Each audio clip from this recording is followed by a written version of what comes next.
Assalamualaikum warahmatullahi wabarakatuh.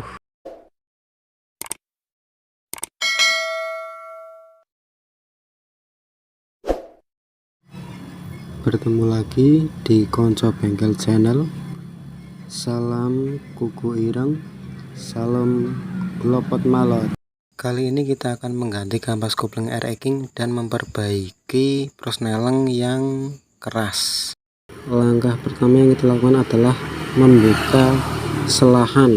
Setelah selahan kebuka, kita buka tutup pompa oli pada air eking guna mencabut atau melepas selang pompa oli ya lur. Setelah kebuka, kita kendorin atau buka baut yang ada pada bak kopling air eking ya lur. Kita buka kebalikan arah jarum jam. Setelah semua kebuka, langsung saja kita lepas bak dari crankcase-nya.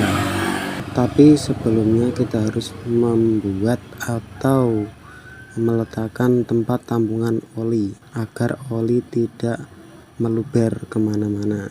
Usahakan saat membuka bak hati-hati agar perpak tidak rusak. Namun jika sudah rusak, kita bisa membelinya di toko spare part motor.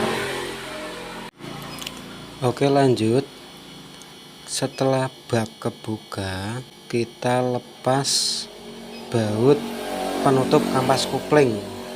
Cara membukanya adalah menyilang agar per koplingnya tidak mencelat. Tanda-tanda kampas kopling aus atau habis adalah pada tenaga motor itu kurang ya, dan biasanya mengayun, responsifnya kurang, dan solusinya adalah mengganti. Jika belum ada uang untuk mengganti, kita bisa mengganjalnya kampas kopling yang bekas. Kita cek dengan teliti ya lur, part-part yang lainnya juga apa mengalami keausan atau masih bagus. Jika mengalami keausan parah, kita wajib ganti. Tapi kalau keausannya masih bisa kita gunakan, namun sebelumnya kita akal-akal dahulu agar performa mesin jadi maksimal. Oke, setelah kampas kopling terlepas, kita kontrol, kita cek keausan pada kampas kopling dan pada part-part yang lainnya. Dari pengukuran kita lihat yang baru adalah 3 mili, 12, sedang yang lama 3 mili, 5. Lanjut kita cek pada as prosneleng. Kenapa kalau dioper gigi bisa keras ya lur? Kita cek dahulu. Dari hasil pengecekan ternyata pelatuk as prosneleng ini bengkok atau tidak pada tempatnya ya lur, meleset sedikit.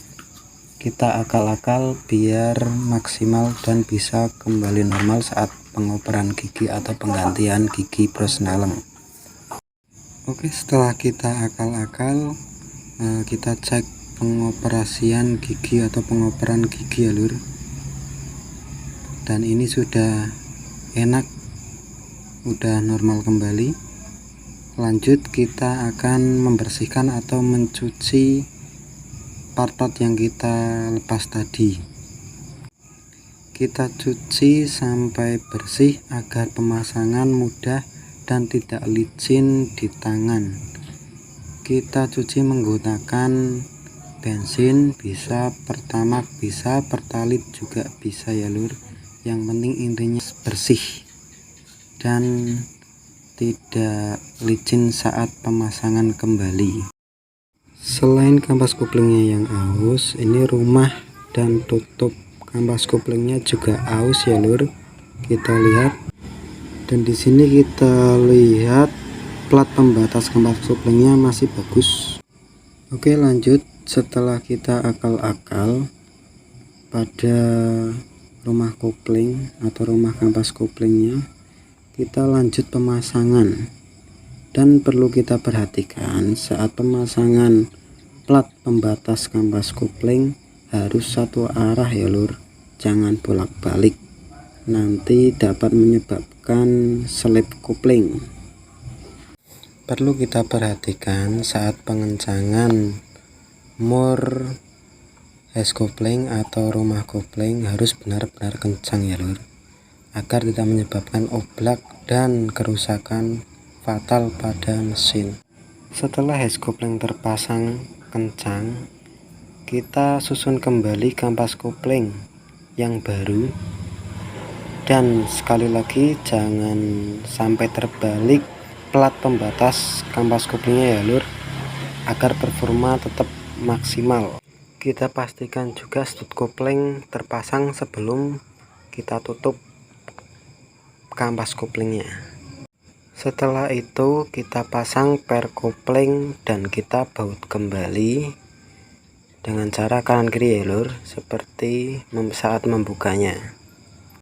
Saat mengencangkan baut pada per kopling atau pada penutup kopling ya, kita tidak perlu kenceng-kenceng banget, yang penting set agar tidak lonyot, atau yang fatalnya lagi bisa patah pada dudukan.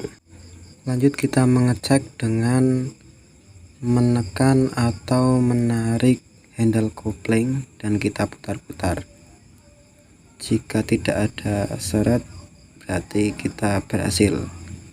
Oke, lanjut kita bersihkan bak kopling sebelum menutupnya, dan setelah itu kita tutup kembali dan kita akan tes performa dari air eking yang baru saja kita ganti kampas koplingnya ya lur. Lanjut pemasangan, kita lem dulu menggunakan lem perpak agar tidak bocor, karena perpak yang kita gunakan adalah perpak yang lama ya lur. Setelah bak kopling terpasang, kita cek dulu selahannya macet apa tidak. Jika sudah pas, kita lanjut pembautan ya lur. Setelah pembautan selesai, kita cek ya, kita cek bautnya apakah sudah benar-benar kuat, dan jangan lupa pasang kembali selang oli sampingnya. Karena oli mesinnya sudah kotor, kita ganti saja dengan oli yang baru. Lanjut pemasangan selahan, dan jangan lupa kencangan juga baut dari selahan ya lur. Setelah selahan terpasang, kita nyalakan mesinnya ya lur, dan kita cek oli sampingnya mompa apa tidak. Jika normal, kita tutup kembali, tutup dari pompa oli air eking ini ya. Oke, kita tes respon dari kopling air eking yang telah kita ganti.